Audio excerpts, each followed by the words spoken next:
의인은 없나니 하나도 없다라는 제목의 하나님 말씀 전하겠습니다. 1장부터 로마서 1장부터 3장 앞에까지 계속 이방인과 그 다음에 유대인들 다를 바가 아무것도 없다. 그들 관계에 다를 바가 아무것도 없고 다 죄인인 것이다 라는 것을 2장까지 다 증명을 한 겁니다. 바울이. 그리고 이제 3장 9절에 그러면서 결과로 말하면서 그러면 어떠하뇨? 우리는 나으뇨? 결코 아니라 유대인이나 헬라인이나 다 죄 아래에 있다고 우리가 이미 선언하였느니라. 2장까지 전부 다 유대인까지 죄가 있다는 걸 다 밝히 보여준 것입니다. 그렇기 때문에 이런 말씀을 보면서 우리 성도들도 동일한 마음을 가져야 되는 거예요. 개신교인이라고 죄가 없다. 개신교인이라고 우리가 구원에 대한 안정한 상황에 빠졌다. 여러분, 그것들은 완전히 잘못된 거라는 거예요. 바울의 말에 의하면 이거예요. 이방인이나 유대인이나 교회 다니는 너희나 다 똑같다, 이 말을 지금 하고 있는 것입니다. 그렇기 때문에 이런 말씀 하나하나가 유대인 나쁘다가 아니고 우리가 얼마나 위험한 처지에 빠져 있느냐, 이걸 깨닫는 것이 설교를 듣는 것이죠. 우리는 여기서 얘네들은 나쁘고 우리는 잘됐다, 그걸 듣기 위해서 오는 게 아닙니다. 그러면 이제 이 얼마나 이게 심각한 죄라는 것이 10절에 나와 있는데, 기록된 바 의인은 없나니 하나도 없다라고 이렇게 이야기하고 있습니다. 사랑하는 성도 여러분, 제가 계속 강조하면서도 가장 어려운 부분 중에 하나가 뭐냐면, 우리 기독교인이 된다는 것은요, 자기 자신을 부인하는 것을 기독교인이 된다, 그렇게 말하는 것입니다. 내 자신을 부인하고 십자가의 질을 지고 나를 따르라, 이게 기독교예요. 그럼 자기 자신을 부인한다는 말이 뭐냐? 이 말은 자기 의에 대해서 빠져 있는 것에서 나오라, 이 말입니다. 자기 의로움에 있어서 의로움에 빠져나오라, 이 말이에요. 이게 기독교의 아주 시작점이에요. 그러니까 쉽게 말씀을 드리면, 간단하게 말씀을 드릴게요. 남들 욕하지 말라는 거예요. 남들 욕하지 말라. 정치인이고 누구건 간에 욕하지 마라. 왜? 그 순간 나는 내 의에 빠지니까. 근데 우리는 너무나 쉽지 않냐, 이 말입니다. 우리는 세상 사람들, 잘난 사람들, 정치가들, 사장님들, 목사님들, 좀 성공하는 사람들 뒤에서 걔 알아보니까 아니야 라고 그렇게 하는 적이 어디 한두 번이냐, 이 말입니다. 저는 그들이 잘했다가 아니에요. 그들의 삶이 참 좋다가 아니라, 그들의 삶에 상관없이 우리가 그렇게 평가할 만큼 우리가 의롭냐, 이 말이에요. 너무나 의로운 사람이 많아요. 이 세상에 살아보면 얼마나 많은 사람들이 그 사람들 잘못했다고 여기저기서 이야기하는데, 정말 내 존재는 어떤 존재냐라고 말하고 싶다, 이 말입니다. 내 존재는. 여러분, 그 의로움에서 빠져나오길 바랍니다. 그게 바로 기독교의 시작이에요. 그래서 우리는 인정한 게 있고 인정하지가 않은 게 있습니다. 뭐냐 그러면, 우리가 완전하지 않다는 것은 다 인정합니다. 그럼 나는 완전해라고 한 사람, 그 사람은 정신적인 병자 외에는 아무도 그렇게 인정하지 않아요. 나는 완전하다고 인정하지 않습니다. 이만이나 그럴까 모르겠네요. 그런데 우리가 완전하지 않다는 것은 다 인정하지만, 인정하지 않는 게 뭐냐면, 나는 의롭지 않다는 것을 인정하기는 어려워요. 나는 의롭지 않다. 우리는 참된 길에서 벗어나서 방황하고 있다는 것을 인정하지만, 나는 의로운 길에 아예 서 있지도 못하다는 것을 인정하지 못합니다. 어느 정도는 나는 의롭다고 생각을 해요, 다들.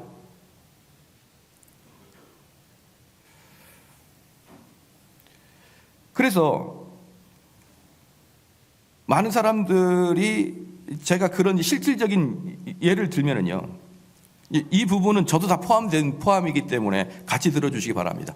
우리 교회를 다니다가 교회를 떠나면서 제가 하지 않았던 얘기를 했다 그러고 저를 애매하게 고난을 주면서 제 마음에 상처를 크게 주고 떠난 사람들이 한두 분이 아니에요. 근데 그분들은 각자 교회에서 열심히 신앙생활 할 것입니다. 그렇죠? 근데 저는 분명히 이 부분도 제가 잘못했던 부분을 제가 못 볼 수가 있는 부분을 전제 조건으로 말씀을 해드리겠습니다. 어쨌든 저는 상처를 받았어요. 수많은 사람이 저를 상처를 마음에 핥히고 나갔단 말입니다. 근데 그분들 중에 단 한 명도 저한테 와가지고 사과한 사람이 아무도 없어요. 왜 그럴까요? 자기 잘못을 모르는 거예요. 피해자는 있는데 가해자들은 자기 잘못을 못 느끼게 되어 있는 게 인간이라 이 말입니다.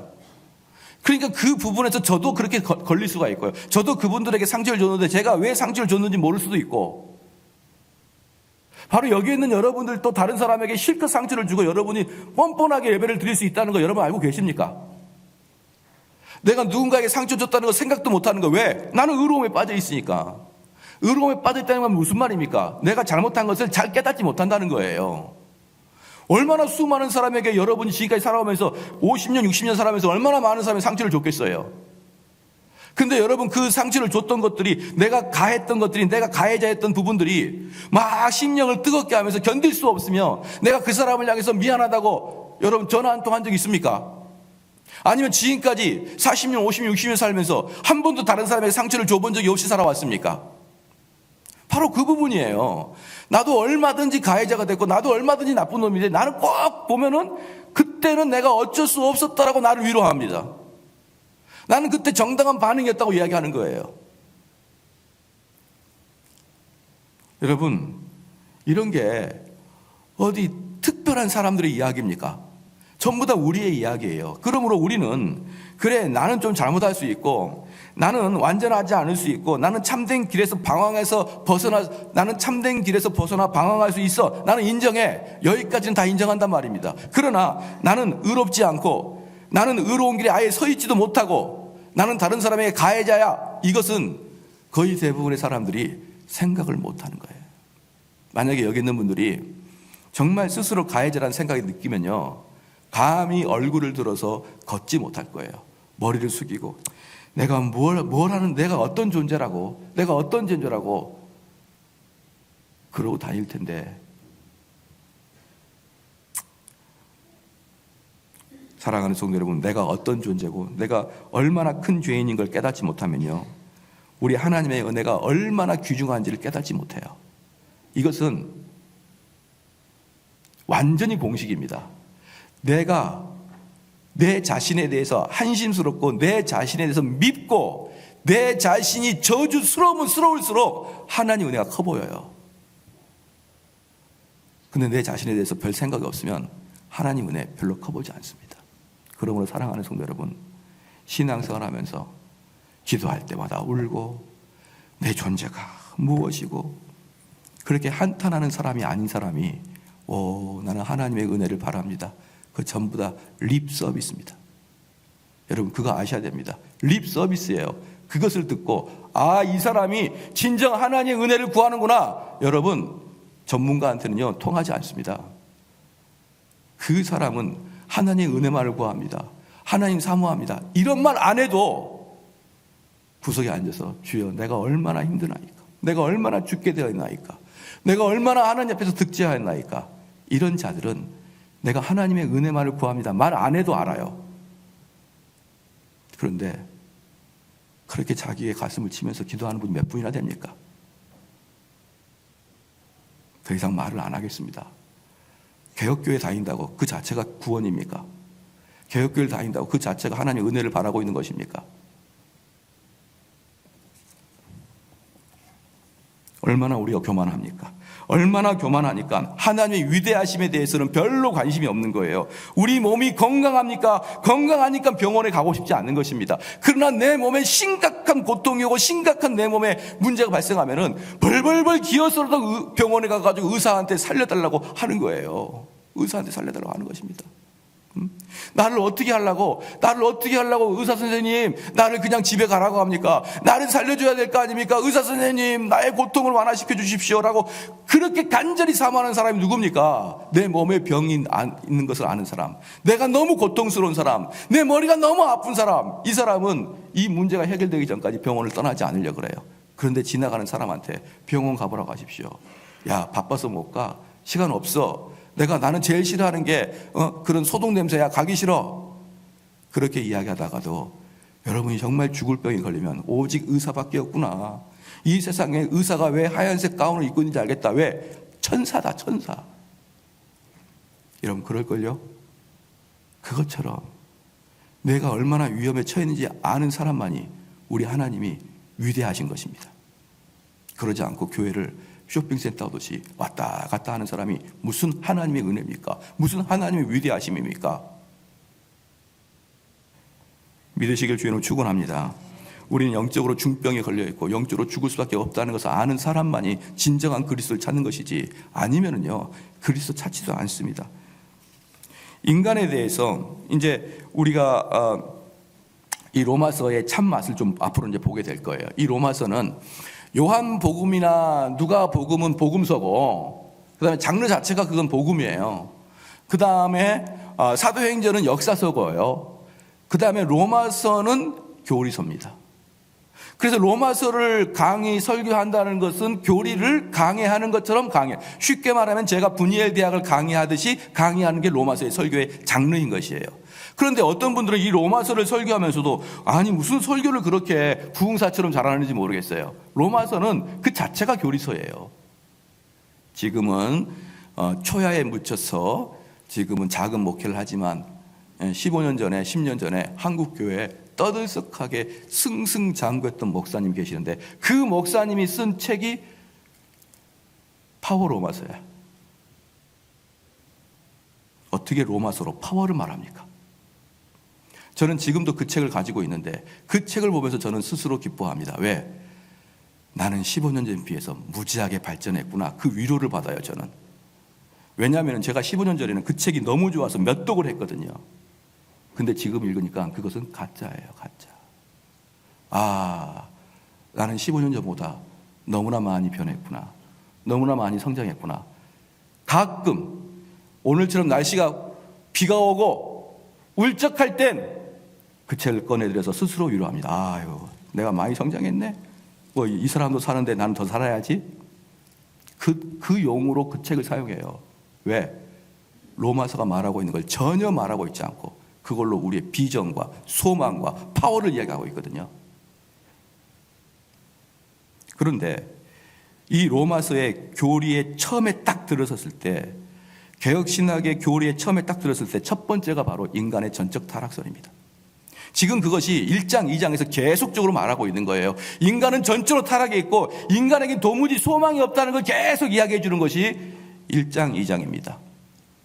그러면 이 세상에는 인간을 세 가지 부류로 평가하고 있어요. 아니, 정확히는 두 가지 평가합니다. 하나는 기독교 평가니까. 첫 번째는 인간은 선하다는 거예요. 인간은 선하다는 것인데 대부분의 인생들은 이 말을 지지하고 있습니다. 인간은 선하긴 선하는데 약간의 부족함이 있는 것입니다. 그래서 주장하는 바, 이들은 도덕적으로, 영적으로 약간의 운동을 벌이고 약간의 캠페인을 벌이고 양심에 약간의 가책을 주고 심리적 치유를 하게 된다면 점진적으로 좋아질 것이라는 그런 생각을 하고 있는 거예요. 이것은 모든 사회가 다 그럽니다. 세상 나가면. 이게 바로 여러분들이 기독교와 기독교 아닌 것의 시작점부터 다르다는 걸 여러분 아셔야 됩니다. 우리 그 아내가 있는데 옛날에 근무할 때가 경찰청에서 근무할 때가 있었어요. 그런데 근무했었는데 그때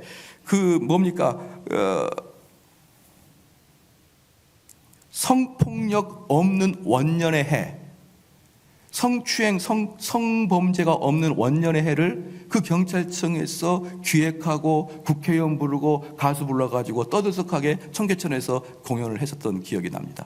그때 저는 무지 화가 났어요. 왜냐하면 그거 준비하려고 늦게 퇴근했거든요.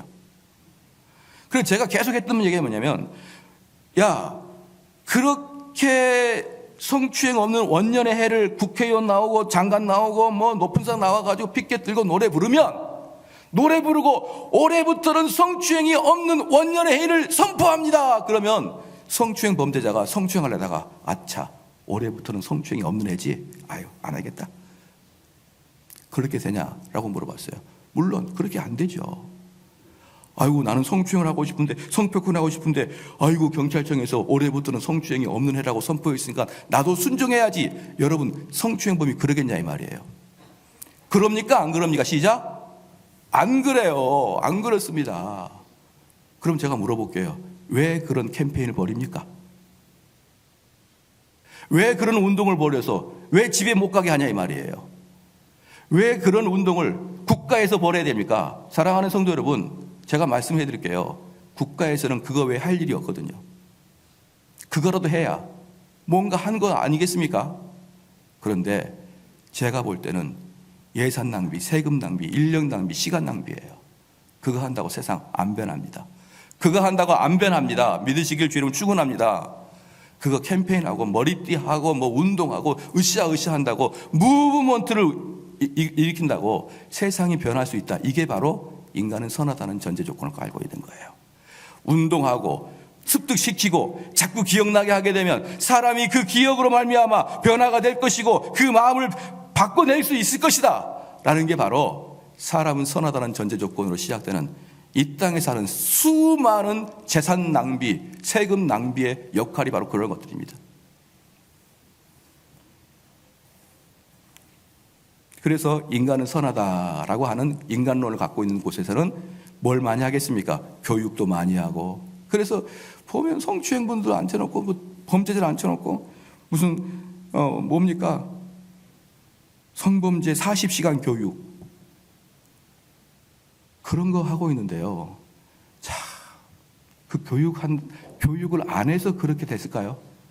저는 이 땅에 그 똑똑한 공무원들이 어떻게 나라를 이끌어 가는 거 보면 왜 이 고양시 삼송리 조그만 동네에 있는 조그만 교회 목사보다 그렇게 영리하지 못할까요? 그런 거 교육시켜 봐야 말짱황입니다. 왜? 인간은 몰라서 죄를 짓는 게 아니에요. 인간은 알아도 죄를 억제할 수 있는 힘이 없어서 죄를 짓는 것입니다.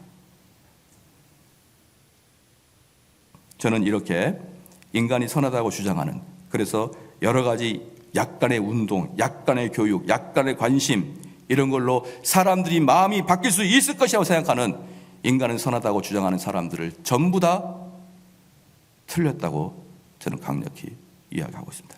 두 번째는 뭐냐면 이 사람들보다 좀 더 진지한 사람들이 있습니다. 이 사람들보다 좀 더 진지한 사람들은 인간은 병들었다는 거예요. 병들었다. 인생에 대해 좀 심각하게 보니까 인생이 그렇게 녹록지가 않고 그렇게 희로애락이 우리한테 오더라 이 말이에요.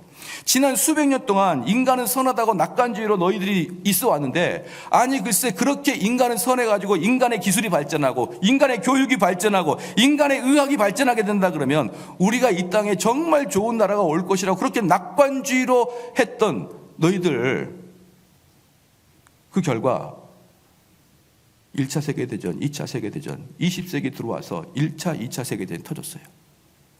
그래서 이 두 개의 전쟁은요, 지금까지 유사일에 온 지구에서 모든 전쟁에서 죽은 사람을 다 합친 것보다 1차 세계, 2차 세계는 죽은 사람이 더 많습니다.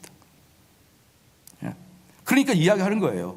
야, 그렇게 선하고 그렇게 너희들이 말할 때 교육으로 사람들이 변할 수 있고 무브먼트로 사람이 변할 수 있고 캠페인으로 사람이 변할 수 있다고 생각했는데, 아니 그렇게 좋은 기술로 사람을 그렇게 많이 죽이다니. 야, 인간이 왜 그렇게 많이 배워도 전쟁이 그치지 않고 굶주림이 사라지지 않고 질병도 정복되지 않고 이게 무엇 때문인가? 이게 무엇 때문인가? 인간은 병들었다는 겁니다. 그러면 인간은 병들었다 그랬을 때 그렇게 진단하게 되면 그 다음부터 인간은 치유로 들어갑니다. 치유로. 이게 대표자가 누굽니까? 시작, 프로이트예요. 프로이트. 옛날에는 죄인입니다. 옛날에는 분명히 죄인이에요. 그래서 부모한테 막 대들고, 그래서 성경에 보면 부모한테 대든 사람들은 율법에 보면 돌로 쳐 죽여야 되는 것인데 그런 죄인인데 지금 뭐라고 한지 압니까? 뭐 폭력 억제 장애, 뭐 분노 조절 장애. 걔는 분노 조절 장애가 아니라 맞아야 돼요. 무슨 분노 조절 장애입니까? 그럼 분노 조절 장애라 그러면은 얘는 두들겨 맞거나 감옥에 가거나 회개할 장소로 가지 않고 병원으로 가게 됩니다. 치유받으러. 사랑하는 성도 여러분, 별로 생각 없이 사는 사람들은 인간은 선하다 그러고 좀 더 이 세상을 관찰한 사람들은 인간은 병들었다 그럽니다. 그럼 기독교에서 인간은 뭐라고 합니까? 시작. 죽었다. 인간은 죽은 존재다. 인간은 건강하지 않으며 심지어 병들어 있는 상태도 아니다. 건강한 인간은 선하다 하고 인간은 병들었다. 두 개 공통점이 있습니다. 시작. 살았다는 거예요. 인간은 살아있다. 근데 성경에서는 인간은 죽어있다 그랬습니다. 그러므로 인간은 죽어있기 때문에 하나님을 기쁘시게 하지도 못하고 하나님을 이해하지도 못하고 하나님을 찾는 일도 조금도 못하는 것입니다. 여기 오늘 본문 말씀에 3장 10절 보니까 기록된 바 의인은 없나니 하나도 없으며 깨닫는 자도 없고 하나님을 찾는 자도 없고 다 치우쳐 한 가지로 무익하게 되고 선을 행하는 자도 없나니 어떻게 없습니까? 아무도 없는 거예요. 여러분 믿으시길 주님 축원합니다. 선을 행할 수 있는 사람 아무도 있다 없다? 아무도 없다는 겁니다. 이게 하나님의 말씀이고 바울이 지금 로마서에서 우리에게 인간을 딱 선포할 때 아무도 선한 행위를 할 수 없다라고 딱 정해놓고 로마서가 시작이 되는 거예요.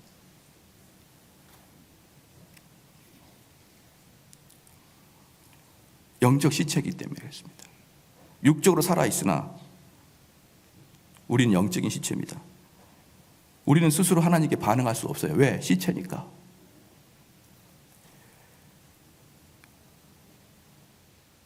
그래서 사랑하는 성도 여러분, 많은 사람이 저는 이 딜레마에서 정말 저도 해결하고 싶은데 잘 되지가 않는 게 정말 이것은 너무나 공부를 많이 하고 원리를 알아야만 해결되는 거거든요. 자, 문제 봅시다. 우리 자녀가 하나님 말씀을 듣는데 너무 안 들어요. 자기도 하고 딴 생각하고 오는데 억지로 와요. 사랑하는 성도 여러분, 왜 그럴까요? 시작. 영혼이 죽어있기 때문에. 영혼이 죽어있기 때문에 그럽니다. 그런데 우리는 그 죽은 영혼한테 뭐라고 그러냐면 얘야 너가 왜 교회 가서 은혜를 받아야 되는지 착 설명합니다. 그 영적인 신체는 뭐라 그럴까요? 알았다고. 이 말은 그만하라고 그런 말이에요.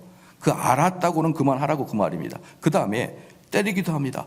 그만 때리라고. 달래기도 하고 꼬시기도 하고 딜도 합니다. 그런데 누구랑 하고 있습니까? 시작. 시체랑 하고 있어요. 시체랑. 그럼 시체한테 야 시체야 너 너무한 거 아니냐? 이제 일어날 때가 되지 않았니? 어떻게 한 달을 자. 이제 일어나라. 그럼 그 시체가 알았습니다라고 일어납니까? 야 시체야 너 너무 오래 자가지고 냄새나 좀 씻어라. 알았습니다라고 시체가 씻습니까? 반응합니까? 안 하잖아요. 그러므로 여러분의 잔소리는 아무것도 아닙니다. 우리의 자녀에게 잔소리는 아무것도 아니에요. 무엇이 돼야 되냐면 먼저 성령이 들어가서 그 마음을 뒤집어 놓지 않은 이상 어떠한 말을 해도 그 시체는 그것을 통해서 반응하지 못해요. 저는 가끔 보면은 너무나 쉽거든요. 너무나 쉬운 문제인데 그 부모님이 간절히 바라는 게 뭐냐면 신앙생활 좀 잘하길 바란다. 그거 부모의 마음인데 그 눈에는 동공이 흐릿하고 아무리 부모님이 이야기해도 나는 신앙생활 열심히 하지 않겠다는 그 의지가 눈에 딱 보여요. 그런 사람이 여러분 교인 자녀들 중에 다수가 그렇습니다. 다수가. 소수는 하나님의 은총으로 말미암아 어릴 때부터 하나님께 은혜를 받아가지고 하나님이 주시는 빛을 통해서 바라보고 있는데 거의 대부분의 다수는 왜? 자기 의지로 자기 스스로 교회를 나온 게 아니고 부모 때문에 나왔으니까. 감사하게도 그럼에도 불구하고 은혜 받은 아이들이 있는가 하면 대다수는 눈이 흐리멍텅합니다. 저는 그들한테 단 한마디도 하지 않아요. 야 신앙생활 열심히 해라 말하지 않습니다. 저는 딱 한마디 합니다. 분이엘 들어라. 분이엘 들어서 안 되면 어쩔 수 없고 되면 되고 안 되면 어쩔 수 없다. 저는 그들에게 신앙생활 그렇게 하면 안 돼. 신앙생활은 어떻게 해야 돼? 너가 부모한테 효도하려면 어떻게 해야 돼? 이런 이야기 해봐야 그것은 시체한테 하는 얘기이기 때문에 사실 의미 없다는 거 알고 있어야 됩니다. 왜냐? 저는 인간은 죽었다고 보거든요. 인간은 죽었기 때문에 인간은 병들지도 않았고 죽었기 때문에 어떤 설득, 어떤 홀김, 어떤 구박, 어떤 폭력도 그 시체한테는 전혀 고려되지 않습니다. 그래서 제가 이 딜레마를 어떻게 해결할 것인가 이 말이에요. 수많은 사람들은 그 자녀들 때문에 눈물을 흘리고 있고, 수많은 사람들은 그 남편이나 아내 때문에 신앙을 갖고 있지 않은 사람 때문에 눈물을 흘리고 있는데, 어떻게 이 사람을 회개시켜서 그리스도의 종이 되게 할 것인가에 대해서 너무나 고통스럽습니다. 저도. 왜? 그건 인간이 할 일이 아니니까. 그건 하나님만이 할 일이고. 그러면 이렇게 이제 그 자기의 그 뭡니까? 그리스도인이 아닌 사람들, 그리스도인이쳤는데 그리스도인이 아닌 사람의 특징이 뭐냐면 로마서 10장 한번 봐볼까요? 로마서 10장.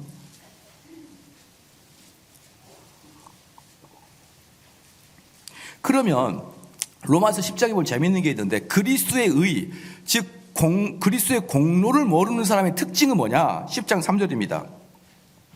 하나님의 의를 모르고 자기 의를 세우려 힘써 하나님의 의를 복종치 아니하였느니라. 그러니까 하나님의 의를 모르는 사람들은 특징이 자기 의를 세우려고 그래요. 자기 의를 세우려고 하는데, 그러면 자기 의를 세우는 게 뭐냐? 다른 말로 하나님의 의를 복종치 않은 거예요. 그렇기 때문에 여러분, 이 땅에서 정의 외치는 사람들은요, 하나님의 뜻을 복종치 아니하는 아주 악한 자인 것을 아셔야 됩니다. 여러분이 보기에 정말 이 세상의 이 흉악한 것들을 물리쳐서 그것들을 정말 좋게 하려고 내 일생을 다 헌신하는 사람들이 귀하게 보이지만, 복음적으로 봤을 때는 그들이 바로 주님을 가장 크게 배반하는 거예요. 주님을. 제가 이것을 우리 성도가 꼭 이해했으면 너무 감사하겠어요. 이 설교를 자주 해도 끝내 이해를 못하는 분들이 너무 많아요. 하나님의 의를 모르는 사람들은 자기 의를 세우려고 하는 것이고, 자기 의를 세우는 사람들은 하나님의 의를 배반하는 자입니다. 그럴 때 여러분이 여기 나가서 이것이 옳다 저것이 옳다, 어떻게 사람이 그렇게 살 수가 있냐, 이렇게 하지 마십시오. 자칫 여러분 교만해집니다. 자칫 여러분 사나워집니다. 자칫 내가 의로워집니다. 왜 어찌하여 그런 위험한 길을 자처하십니까? 어찌하여 여러분 그 길을 걷고자 하십니까? 그래서 이런 사람들의 특징이 마음이 완전히 죄로 물들어 있어요. 11절 말씀 보니까 깨닫는 자도 없고 그랬습니다. 그래서 첫 번째로 이들이 나타난 특징이 뭐냐 그러면, 죄로 물들은 깨닫는 마음이 없는 거예요. 깨닫는 마음이 없습니다. 그러면 여기서 우리가 좀 살펴볼 게 있는 게 뭐냐면, 영적인 지혜는 인간의 노력으로 얻어지는 게 아닙니다. 영적인 지혜는 성령이 주시는 것이 영적인 지혜인데, 제가 이 부분을 여러분에게 좀 이해 쉽게 말씀드리겠습니다. 저희가 이제 뭐 교리를 쭉 가리키니까 때로는 제가 가리키는 교리를 잘 이해하지 못하는 성도들이 상당히 많습니다. 근데 그분들은 주로 어떤 스타일이냐 그러면요, 좀 졸다가 하나 듣고 조금 듣다가 다른 생각하고, 그러다가 제 설교를 토막토막 들어요. 그렇기 때문에 이 전체의 흐름을 깨우치지 못하기 때문에 목사님이 이때는 이렇게 말하고 저때는 저렇게 말한다라고 자꾸 생각하는 거예요. 그러니까 제가 하나님 말씀을 해석할 때 사람들은 이해를 못하는 분들이 있어요. 오케이, 여기까지 좋습니다. 근데 문제는 뭐냐면요, 하나님 말씀을 이해를 잘하는 사람들, 특별히 이 교리를 가르칠 때 교리를 잘 이해하는 사람들한테 제가 묻습니다. 집사님, A라는 홍길동 집사는 왜 그렇게 교리를 이해하지 못할까요? 그러면 당장 뭐라고 이야기하냐면, 목사님, 이건 영적인 부분이기 때문에 영적이지 아니한 사람들은 목사님의 가르침에 잘 이해가 안 될 것입니다 라고 얘기해요. 저는 바로 이 부분을 지적하고 싶습니다. 사랑하는 성도 여러분, 교리를 이해하거나 하나님 말씀을 잘 이해했는데 바로 이것은 영적인 지혜이기 때문에 영으로 거듭나지 아니하는 사람들은 이걸 깨달을 수 없습니다 라고 말할 때 뭐가 문제가 되냐 그러면, 내가 깨달으면 나는 영적인 사람이 되는 거예요. 여러분, 이게 바로 틀렸습니다. 그럼 뭐가 깨달은 거냐? 내가 무엇을 이해하는 거냐?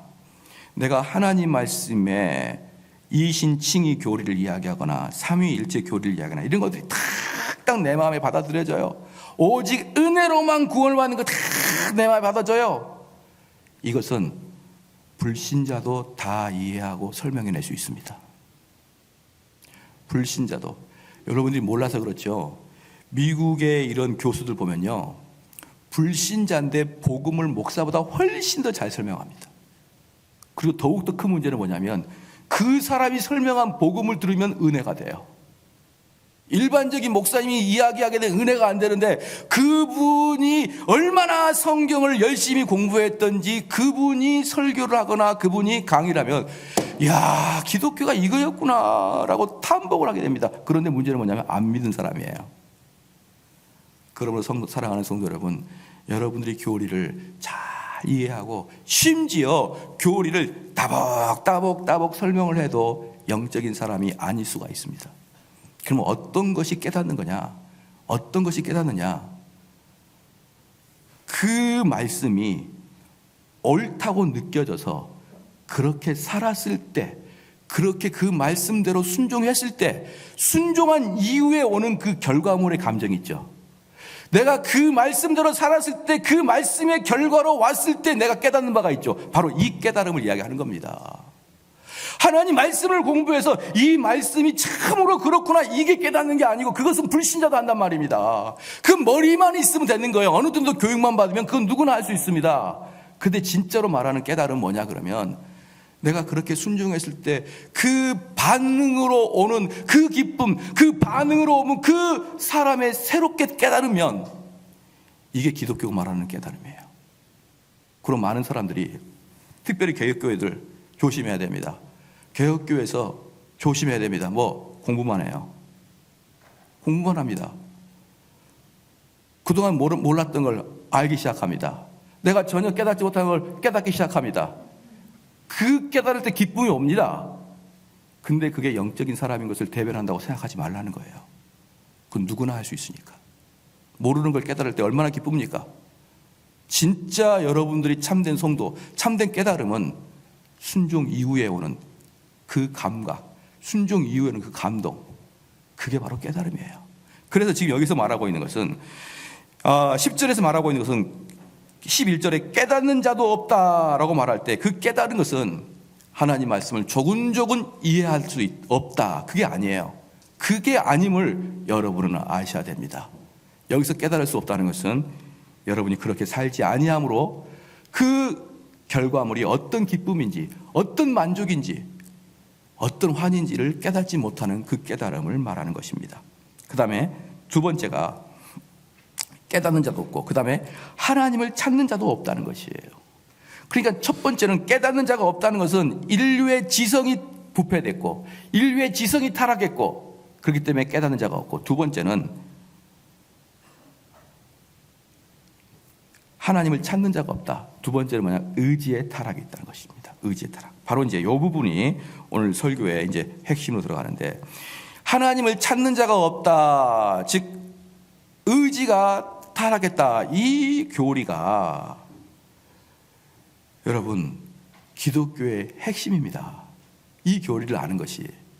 그래서 제가 처음에 여러분에게도 말씀을 드렸듯이 이 로마서를 공부할 때 무슨 비전이니 무슨 소명이니 소망이니 그런 것을 이야기하려고 로마서를 이야기하는 게 아니고, 로마서는 이게 기독교라는 것을 이야기하기 위해서 로마서가 있는 거예요. 그런데 이게 기독교라고 할 때 첫 번째 여러분이 알아야 될 것은 뭐냐면, 우리 인간의 의지가 자유로운가 속박되어 있는가, 이것을 아는 게 기독교의 시작이라 이 말입니다. 그러면 이게 얼마나 중요한지 이걸 한번 봐볼까요? 우리가 이제 그대로 로마서 3장을 주시고 요한복음을 한번 봐봅시다. 요한복음 6장을 봐봐요. 요한복음 6장. 그럼 우리가 선을 행할 수 있는 의지가 있나? 의지가 자유로운가? 아니, 의지가 속박되어 있나? 의지를 내 마음대로 못하는 것인가? 이렇게 이야기하는 분들에게 요한복음 6장 44절입니다. 요한복음 6장 44절이에요. 나를 보내신 아버지께서 이끌지 아니하면 아무라도 내게 올 수 없으니 오는 그를 내가 마지막 날에 다시 살리리라. 그냥 여기서 뭐라고 합니까? 하나님께 가는 사람들은 아버지께서 이끄는 사람만 하나님께 간다는 거예요. 요한복음 6장 65절 말씀 보겠습니다. 65절입니다. 또 가라사대 이러함으로 전에 너희에게 말하기를 내 아버지께서 오게 하여 주지 아니하시면 누구든지 내게 올 수가 없다 하였노라 하시니라. 아이고, 성경 여기저기서 보니까 뭐라고 합니까? 하나님께서 나를 부르지 아니하시면, 하나님이 나를 콜링하지 아니하시면 누구도 하나님께 갈 수 있다 없다. 시작. 없다는 것입니다. 믿으십니까? 다시 한번 믿으십니까? 그럼 묻겠습니다. 나한테 무슨 책임이 있습니까? 하나님이 나를 안 불러서 내가 하나님께 못 가는데 나한테 무슨 책임이 있냐 이 말이에요. 그건 하나님 책임 아닙니까? 하나님이 안 불렀으니까 내가 못 가는 것이죠. 내가 가고 싶은데 하나님이 안 불렀지 않습니까? 그러니까 나한테 책임을 묻지 마시고 그건 하나님 책임 아닙니까? 라고 말할 수 있다 없다. 시작. 이론적으로 있다 이 말이에요. 있다. 그냥 답을 찾지 말고 잘 생각해 보십시오. 하나님이 안 불렀단 말이에요. 그럼 못 가죠. 분명히 요한복음에, 그 요한복음 뽑으니까 수많은 곳에서 아버지가 부르지 않으면 못 간다 그랬는데, 그럼 너는 왜 교회 못 가고 있니? 너는 왜 하나님 영접하고 있지 않지? 하나님이 부르지 않으셨어요. 내 마음을 끌지 않았습니다. 저도 하나님 가고 싶어요, 하나님께. 근데 아직 때가 안 됐나 봐요. 아직 부르시지 않아요. 그러니까 저는 그대로 있을 거예요. 사랑하는 성도 여러분, 내 책임입니까? 하나님 책임입니까? 시작. 하나님 책임이라고 왜 말을 못 하십니까? 이사야서 봅시다. 그러면 또 다른 구절을 이사야서 55장 봅시다. 이게 기독교는 이렇게 하는 게 기독교라 이 말입니다. 그래서 기독교는 밖에 나가서 선하게 살아라 그런 이야기 하는 게 기독교가 아니에요. 이렇게 교리를 배우는 게 기독교인 것입니다. 어색해하지 말고 잘 따라와 주시기 바랍니다. 이사야서 55장 1절 말씀에 너희 목마른 자들아 물러나오라. 돈 없는 자로도 오라. 너희는 와서 사먹되 돈 없이 값 없이 와서 포도주와 전 사라. 뭡니까? 와라. 뭐예요? 명령법이죠. 요한복음에서는 부르지 아니하면 갈 수 없다 그랬는데 이사야에서는 명령법으로 가라 오라 그렇게 얘기하지 않습니까? 너가 주님 찾아가라. 너가 하나님께 가. 너가 예수님께 가. 너가 은혜 받은 자리에 가. 이렇게 하는 게 이사야서 55장 1절 말씀이고, 요한복음에서는 그럼에도 불구하고 부르지 아니하면 갈 수가 없다. 이렇게 전혀 상반된 이야기를 성경에서 하고 있는 것입니다. 이사야서에서는 가라고 명령법으로 나와 있고, 그럼 안 가면 어떻습니까? 그 말에 순종하지 아니하면 그건 내 책임이에요. 근데 요한복음에는 내 책임이 없는 것 같습니다. 왜? 하나님 부르셔야만 가는 거니까. 요 문제를 어떻게 해결할 수 있느냐가 바로 기독교 교리의 1번입니다. 1번. 사랑하는 성도 여러분, 이 교리를 여러분이 이해하고 해결할 수 있어야 여러분 기독교가 무엇인지 알고, 그리고 이것이 여러분 마음속에 강한 감동과 기쁨과 그리고 이 말씀대로 살아감이 나타나야 그때부터 여러분은 그리스도인인 거예요.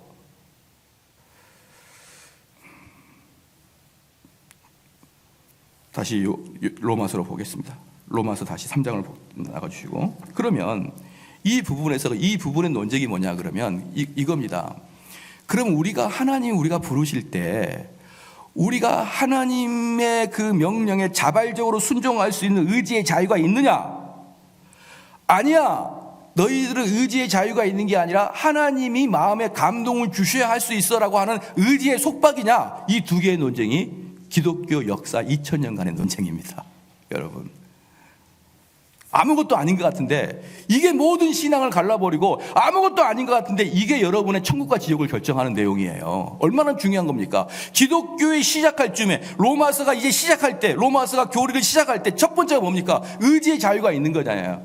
내가 하나님의 반응에서 내가 하나님께 순종할 수 있느냐? 의지의 자유가 있느냐? 아니야. 너는 자유가 없어. 하나님이 너를 끌어줘야만 돼. 의지의 속박이냐? 이 두 개의 논쟁이 기독교 2000년 역사의 논쟁입니다. 그러면 오늘 여러분들이 이것을 좀 알기 위해서 기독교 역사에서 두 분의 아주 그 믿음의 슈퍼스타와 같은, 믿음의 그 햇빛과 같은 반짝이는 그 두 개의 논쟁을 통해서 여러분이 좀 아셔야 됩니다. 두 개의 논쟁. 여러분이 교회사를 모르더라도 최소한 이 부분만큼은, 이 논쟁만큼은 여러분이 알고 있어야 됩니다. 왜냐 그러면 이것은 여러분의 구원과 직결되어 있기 때문에.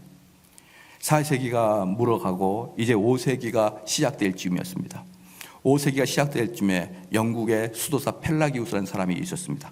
펠라기우스 사람이 방금 이런 구조들을 쭉 읽으면서 뭐라고 했냐 그러면 자유의지를 주장했어요. 인간의 자유의지. 그는 어떻게 얘기했냐면, 만약에 우리에게 자유의지가 없다면 하나님은 우리에게 어떻게 책임을 물을 수 있느냐 이 말이에요. 하나님은 나를 범죄자로 만들었지 않습니까? 하나님은 바로를 마음에 강박하게 해가지고 바로가 모세를 끝까지 보내지 아니함으로 말미암아 10가지 재앙을 다 받게 한 것은 바로의 잘못입니까? 하나님의 잘못입니까? 왜? 하나님이 강박하게 했잖아요. 가룟 유다가 없었으면 우리 주님이 어떻게 십자가에 못 박혔을 것이며, 주님이 십자가에 못 박지 않았으면 우리에게 어떻게 구원이 왔겠습니까? 그런 가룟 유다는 이미 하나님이 그걸 하라고 선택했지 않았습니까? 그런 가룟 유다의 문제입니까? 아니면 하나님의 문제입니까? 아니면 가룟 유다가 그렇게 하나님 예수님을 십자가에 못을 박아도 하나님이 이미 그렇게 예언했으면 가룟 유다에게 책임을 물을 수 있습니까? 없습니까? 이 문제예요, 이 문제. 이 문제는 단지 논리의 문제가 아니고 논쟁의 문제가 아니고 우리의 구원의 심각한 문제라 이 말입니다.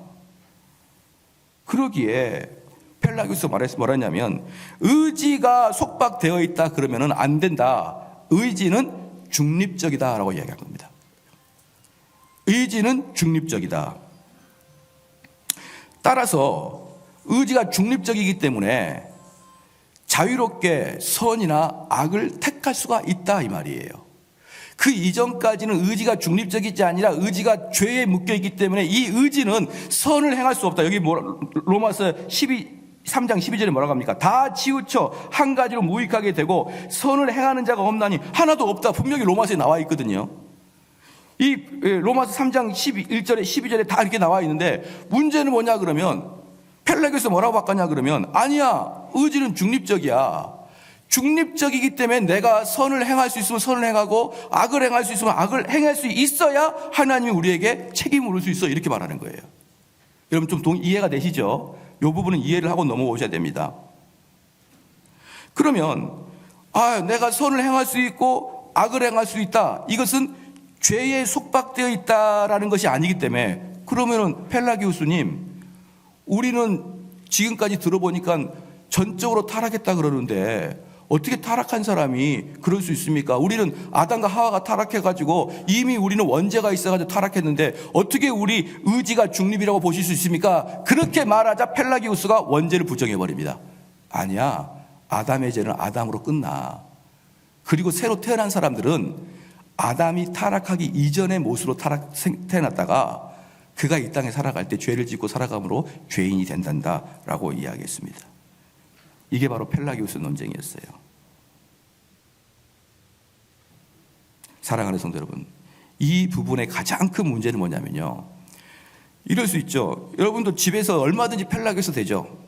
집에서 한번 가만히 여러분 자녀들을 대할 때 펠라기우스인지 아닌지 봐보십시오. 개똥아, 왜 공부 안 해? 펠라기우스죠. 공부해. 네가 하기 싫어도 선한 마음을 가지고 그것을 해.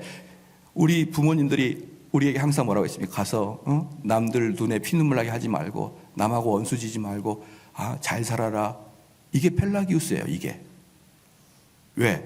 그렇게 이야기하게 되면 여기 있는 정대우는 가치 중립을 가지고, 그래, 내가 어머니 말씀을 따라서 선을 행해야지, 그렇게 될 거라고 생각하는 게 펠라기우스라 이 말이에요.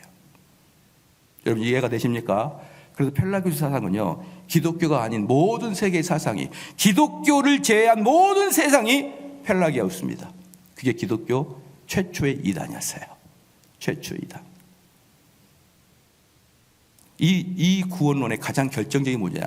이렇게 자기 의지를 발동해서 선을 행하고 선을 쌓은 다음에 하나님께 예쁨 받고 하나님께 구원을 받을 수 있는 그런 펠라기우스 관점의 구원론의 가장 큰 문제는 뭐냐? 예수 그리스도의 전적인 은혜가 필요 없어집니다. 예수 그리스도의 은혜도 필요하지만 때로는 뭐가 필요합니까? 내가 바른 것을 선택해야 되는 그 공로도 필요합니다.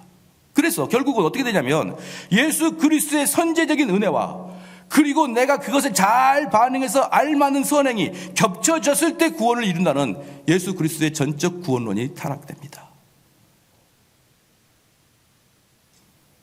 이게 바로 하나님께 돌아갈 영광을 인간이 가로채는 것입니다. 여기에 대항하여서 성 아우구스티누스가 대항합니다. 성 아우구스티누스는요, 그 전까지 꽤 유명한 그런 주교였었는데, 이 펠라기우스와의 논쟁에서 결국은 어거스틴이 초대교회 슈퍼스타로 등장하는 게 바로 펠라기우스 논쟁이었어요. 만만한 게 아니었습니다. 이 펠라기우스 논쟁에서 어거스틴이 충성을 다해서 이 펠라기우스를 반박했기 때문에 어거스틴은 고대 시대의 가장 유명한 교부가 되었던 게 어거스틴이에요. 다른 말로 아우구스티누스. 그가 뭐라고 했냐면 아우구스티누스도 생애 초기에는 펠라기우스와 똑같은 견해를 가졌어요. 야, 그렇게 살지 마. 그렇게 사는 건 나쁜 거야. 이렇게 살아. 이렇게 했었지요. 그런데 자기가 수도사로 살다가 거듭남의 체험을 딱 한 다음에 거듭남의 체험을 딱 하니까 이 거듭나야만 진짜 선을 행할 수 있구나. 내가 거듭나기 이전의 모든 성은 가짜였구나. 내가 거듭나야만 진짜 선을 행할 수 있구나. 근데 이 거듭남이 나의 노력과 나의 의지와 내 공로가 아니라 하나님이 전적으로 주신 은혜 때문에 거듭나는구나. 이걸 어거스틴이 깨달았습니다. 할렐루야. 그러니까 어거스틴이 뭐라고 했냐면 펠라기우스한테, 펠라기우스야, 너 인간의 자유의지 강조하지 마. 인간의 자유의지 강조하는 이유는 너가 거듭남을 체험해보지 않아서 그래. 이렇게 얘기해요. 그때 펠라기우스 직업이 뭐라고요? 수도사한테 뭐라고 했냐면 한마디로 목사님한테 이렇게 얘기하는 거예요. 홍길동 목사, 당신이 그렇게 이야기하는 것은 당신이 거듭남을 체험하지 못해서 그래. 이건 뭡니까? 목회자에게 사형선 거죠. 거듭나지 못한 목사가 설교하면 누가 설교를 들을 것이며 그 설교에서 어떻게 거듭남이 유발될 수 있겠습니까? 근데 펠라기우스한테 어거스틴 그랬어요. 야, 너가 거듭나지 않아서 몰라서 그래. 근데 거듭남 보면은 우리 인간을 의지한 게 아니고 하나님이 은혜를 주셔야만 돼. 사랑하는 성도 여러분, 만약에 여기 있는 분들 중에 목사님 그게 말이 됩니까? 그래도 선을 행할 수 있는 마음을 붙들어 줘야죠. 그래서 우리 자녀한테 그렇게 해야죠. 모든 게 다 은혜 교리입니까? 라고 이야기한 사람에게 제가 말하고 싶습니다. 거듭나 보면 압니다. 거듭나 보면은 펠라기안처럼 그렇게 말로 사람을 변화시킬 수 있다고 생각하는 것이 얼마나 어리석은 짓인 것을 거듭난 자만 깨달을 수가 있는 거예요. 거듭나지 못한 자들은 그렇게 하면 세상이 변할 것 같고, 그렇게 하면 내 자녀의 마음이 바꿀 것 같아요. 그렇게 하면 내 배우자가 마음을 바꿀 것 같습니다. 천만의 말씀이에요. 우리의 새치어로 사랑을 바꿔요? 우리의 논리로 사랑을 바꿉니까? 아니에요. 사랑을 바꾸는 것은 오직 하나님의 초자연적인 역사, 즉 새롭게 태어난 자만이 바뀌는 것입니다. 그래서 어거스틴이 이렇게 말했습니다. 성경에서 보는 죄라는 것은 개인적인 행위 이상의 것을 말한다. 지금 무슨 말이냐 그러면요, 죄를 짓기 때문에 우리가 죄인이 아니라 우리는 죄인이기 때문에 죄를 지을 수밖에 없다는 거예요. 그러니까 여기에 있는 분들이 아무리 죄를 안 지어도 죄인이라는 거예요. 여러분 동의하십니까? 그래서 어거스틴 라틴어로 아주 유명한 이야기를 했습니다. non posse non pecca. non posse non pecca. 죄를 짓지 않을 수 없구나. 우리 인생은 non posse non pecca예요. 우리는 죄를 짓지 아니할 수가 없습니다. 왜? 육체를 갖고 있는 이상. 여러분 믿으십니까? 죄를 짓지 아니할 수가 없다. 그래서 어거스틴이 뭐라고 하냐면 하나님의 특별한 관심과 하나님의 성령의 강한 역사가 없이는 죄를 멈출 수가 없다. 죄를 멈출 수가 없다. 그리고 하나님을 선택할 수도 없다. 하나님께 올 능력이 없다. 그래서 은혜를 떠나서는 아무도 구원을 받을 수도 없고 아무도 선해질 수가 없다. 왜? 내가 만약에 선을 행하는 데 있어서 내 노력이 조금이라도 들어가게 된다 그러면 에베소서 2장 8절 9절 말씀처럼 너희가 그 은혜를 인하여 믿음으로 말미암아 구원을 얻었나니 이는 누구든지 자랑치 못하게 함이니라. 왜 하나님이 우리의 공로와 우리의 선한 행위에 대해서 전적으로 제로를 두느냐? 단 0.01%만 들어가도 우리는 교만해지거든요. 그래서 저는 우리 개혁교회, 우리 기독교의 인간론을 너무나 저는 소중히 여기고 있기 때문에, 너무나 이 개혁교회의 인간론을 소중히 여기고 있기 때문에요, 저는 여러분을 볼 때마다 어떻게 볼까요? 시작. 홍길동 집사님, 당신은 죄를 짓지 아니할 수가 없군요. 이렇게 본다는 것을 여러분 알아주시기를 주의 이름으로 축원합니다. 아멘 소리도 적고. 그러나 지금 여러분들은 죄를 질 수 있는 환경이 아니에요. 양복도 입었죠, 교회 왔죠. 어떻게 죄를 질 겁니까? 그러나 이런 환경이 없어진다 그러면 죄를 멈출 수가 없다. 죄를 멈출 수가 없다. 이것은 제 이야기가 아니라 누구의 이야기입니까? 시작. 어거스틴의 이야기라고요. 어거스틴. 옆 사람과 손 한번 잡읍시다. 인사합시다. 논 포세 논 페카. 죄를 짓지 않을 수가 없는 분이시군요. 네, 한 번 더 인사합시다. 시작. 죄를 짓지 않을 수가 없는 분이시군요. 이게 바로 우리 기독교의 인간론입니다. 그래서 기독교의 인간론은요, 이 세상의 인간론과 전혀 달라요. 전혀. 그래서 이게 왜 중요하냐 그러면 이 인간론을 여러분이 분명하게 알고 있어야 오직 하나님의 은혜만을 강구하는 그런 자가 됩니다. 그러지 않으면요, 어떻게 해서든지 여러분이 스스로 공로를 만들어내려고 그래요. 어떻게 해서든지.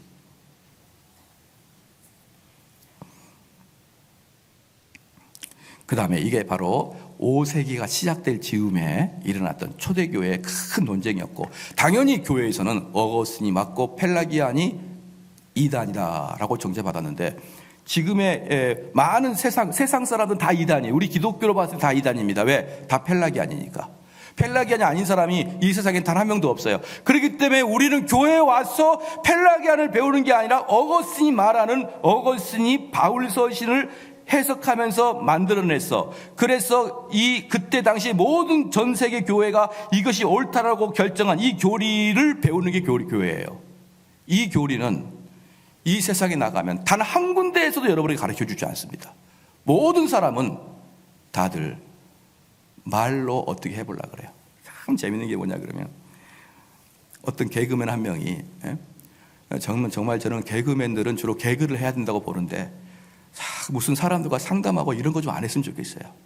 어떤 개그맨이 그랬습니다. 개그맨님, 저는 20살인데 저는 할 수 있는 게 없어요. 할 수 있는 게 없는데 그냥 그래서 집에만 있는데요. 고등학교 졸업하고 집에만 있는데 엄마가 그렇게 나가서 일해라 그러고 막 구박을 해요. 어떻게 하면 좋아요? 그러니까 철없는 개그맨이 했던 이야기가 뭐냐면요, 우리 20살이죠? 예. 그냥 아무것도 하지 말고 계세요. 당신은 존재 자체가 아름답습니다. 아멘, 할렐루야. 내가 아주 이거 절제해야 돼요. 이런 말빨로 사람들 설득하려고 그래요. 이런 말 같은 걸로. 당신 존재 자체가 아름답습니다. 존재 자체가 귀합니다. 이런 걸로 사람의 마음을 바꾸려고 하는 게 뭡니까? 이 세상의 가치관들이에요. 뭐라고요? 제가 좀 몇 개를 좀 준비해 왔는데 하나 좀 읽어볼게요. 너무 이게 손가락이 오글거려가지고 혼자 읽으면 안 돼요. 때때로 상대가 우리 마음을 몰라줄 때 많이 속상하지요. 하지만 상대방의 입장에서 조금 더 신중하게 이해한다면 이 세상에는 이해 못할 일도 없습니다. 사랑으로 이해하다 보면 더욱 성숙한 나를 보실 거예요. 어때요? 마음이 따뜻해지죠? 이런 걸 통해서 사람의 마음이 변한다고 생각합니다. 세상 사람이 전부 우리를 사랑해 줄 수는 없는 거지요. 누군가가 자신을 질투하다가 싫어하는 것을 느끼면 우리는 속상합니다. 하지만 너무 속상해하지 마세요. 자신을 싫어하는 사람보다 좋아하는 사람이 더 많을 테니까요. 멈추면 비로소 보여요. 이런 새치혀로 사람을 변화시키려는 이 악한 사람들, 여러분 이거 가지고 잠깐 마음의 위안을 얻을 수는 있어도 절대로 사람 변화시키지 못합니다. 절대로 사람 변화시키지 못합니다. 이런 어떤 중 한 명은 여기저기 돌아다니면서 증문즉답인가 그거 하는데, 그렇게 해보십시오. 사람이 변화가 되나 안 되나. 그런데 그런 사람 갈 때마다 잘생기지도 못한 저보다 못생긴 사람인데 그분이 강설할 때는 얼마나 많은 사람이 모이는지 몰라요. 쓸데없는 이야기로 하는데, 우리 개혁교회는 그렇게 생각하지 않습니다. 사람이 자기 죄를 깨닫지 못하고 자기가 얼마나 비참한 존재를 깨닫지 못하면 그 누구도 그리스도를 찾지 아니할 것이고 그 누구도 그리스도를 찾지 아니하면 절대로 변화되지 않는다. 이게 저희들의 인생관입니다. 믿으십니까? 이 이론이 5세기 때 발생했다가 이게 드디어 16세기의 종교개혁 당시에 또 터집니다. 그러니까 뭐라고 보면 되냐 그러면요, 종교개혁 당시에 마틴 루터와 당시에 네덜란드 인문주의자인 로테르담의 누구죠? 에라스무스의 논쟁이 똑같습니다. 1100년 전에 펠라기오스하고 어거스틴의 논쟁이 1100년 만에 루터하고 에라스무스의 또 논쟁이 붙었어요. 똑같습니다. 이걸 보면 우리가 뭘 할 수 있냐 그러면요, 종교개혁은 믿음으로 말미암아 의롭게 된다. 즉 우리의 노력으로 의롭게 되는 게 아니라 하나님의 은혜로만 의롭게 된다는 그 교리의 회복이 종교개혁의 회복입니다.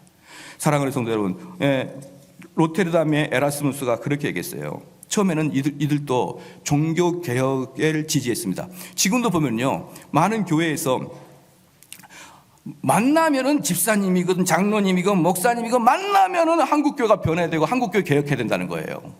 만나는 사람마다 한국교회 너무 좋아 이런 사람은 거의 본 적이 없네요. 만나는 사람마다 한국의 교회들이 개혁이 돼야 된다는 거예요. 그런데 무엇이 개혁이 되냐, 무엇을 개혁해야 되냐라고 할 때 지나치게 대형화 교회를 추구하지 않는다는 거예요. 그래서 작은 교회를 만드는 것이 종교개혁이야 그들은. 또는 뭡니까? 재정의 투명성, 인사관리의 투명성. 자, 이런 것들을 또 없는 자를 위함, 있는 자를 덜 위함, 이런 것들을 종교개혁이라고 많은 젊은 사람들이 그렇게 이야기하고 있어요. 그게 바로 에라스무스가 했던 겁니다. 당시에 종교를 뭐라고 했냐면, 저 신부들의 그 이중성, 저 신부들의 그 타락, 교회가 돈만 좋아하는 것, 교회가 권리를 좋아하는 것, 이런 거 고쳐야 된다라고 말했던 게 에라스무스입니다. 바로 그런 관점의 종교를 일으켰어요. 근데 루터는 뭐라고 했냐면요, 교리개혁이 아닌 도덕개혁은 위선자만 만들어낸다고 했어요. 여러분 믿으십니까? 루터는 종교개혁이라는 것은 그렇게 잘못한 사람 잘라내고 쫓아내고 죽이고 없애고 좋은 사람 갖다 놓고, 이게 종교개혁이 아니라는 거예요. 루터는 뭐가 종교개혁이냐? 교리다. 교리개혁이다. 특별히 이 신칭의 교리다. 특별히 이 의지의 문제다. 그래서 이 문제에 대해서 에라스무스는 나와 루터는 다 비슷한데 요 부분만 달라. 그래서 에라스무스는 이 부분을 루터랑 대화하면은 루터가 쉽게 자기 말에 동의할 걸 믿었어요. 에라스무스. 왜? 에라스무스에게는 이게 별로 중요한 교리가 아니었거든요. 그 정도는 서로 우리가 없는 척 하자. 그리고 우리가 99가지가 다 협의가 됐는데 그거 한 가지 협의 때문에 우리가 갈랐으면 안 되지. 루터 우리 연대하자. 그러면 루터가 오케이 할 줄 알았습니다. 근데 루터가 이렇게 말했어요. 에라스무스에게 본인은 이런 이유에서 귀하에게 충심의 찬사와 정죄를 드립니다. 즉 다른 모든 사람과 달리 귀하는 중요한 문제, 즉 핵심 사안을 비판했기 때문입니다. 무슨 말이에요? 루터에게 핵심 사항을 에라스무스가 비판했다는 거예요. 근데 많은 루터를 비판한 사람들 전부 다 루터의 겉가지를 비판했는데 에라스무스만 루터의 핵심을 비판했다는 거예요. 그래서 루터가 뭐냐면 당신을 정말 치하합니다. 그러나 당신을 정죄합니다. 그건 토론에서 양보하고 하고 말 것이 아니에요. 그것은 지키는 게 목숨 가지고 지켜야 됩니다. 라고 얘기했던 것입니다. 그래서 루터는 뭐라고 했냐면 에라스무스가 의지의 자유라는 책을 논문을 썼는데 여기에 반대해서 마틴 루터는 의지의 속박이라는 책을 썼는데 거기서 뭐라고 했냐면 사람들이 선택을 한다는 사실을 부인하지 않는다. 그러나 루터가 주장하는 것은 사람이 선택하는 것은 정말 제한적이라는 것입니다. 정말 제한적인 것. 예컨대 여러분 중국집 가면은 오늘 짜장면을 먹을까?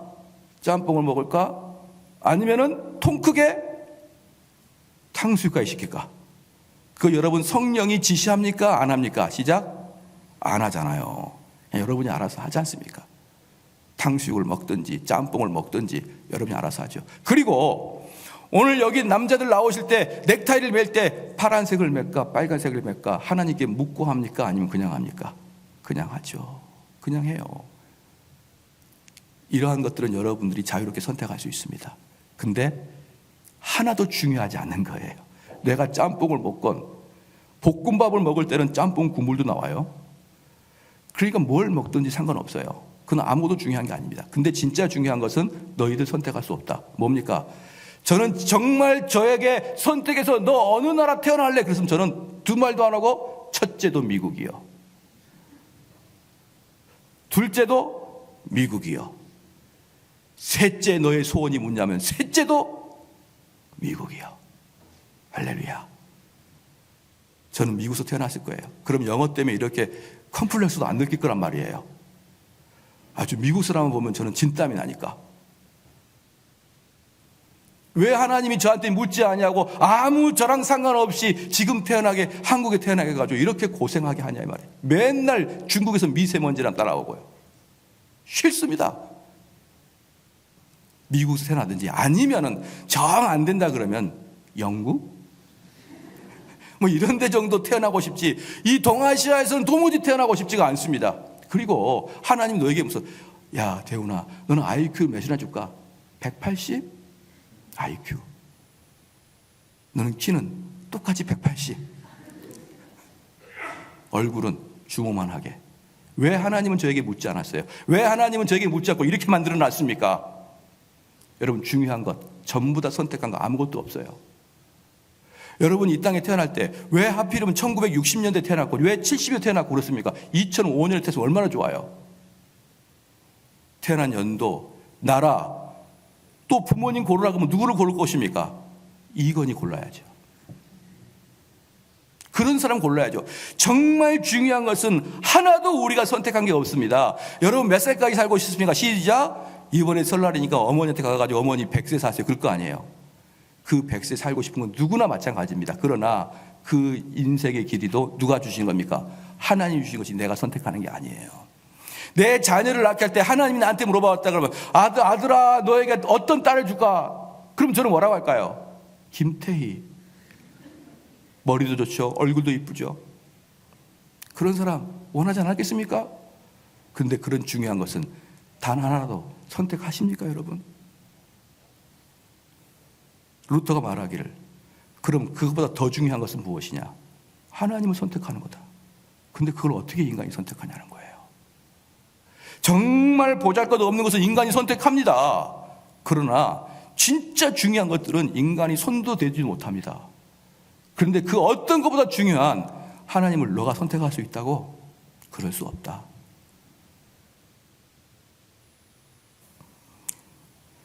이 오늘의 설교는 다음 시간에 더 이어서 할 겁니다. 다음 시간에 이어서 할 건데 시간이 너무 갔으니까 우리가 하나만 알고 지나갑시다. 그럼 여러분은 어떻게 해야 될 것인가? 하나님 말씀에서 무릎 꿇고 하나님 저 죄인입니다. 저 정말 살려주십시오. 하나님이 아니면 저런 방법이 없습니다. 이 마음 가지라는 거예요.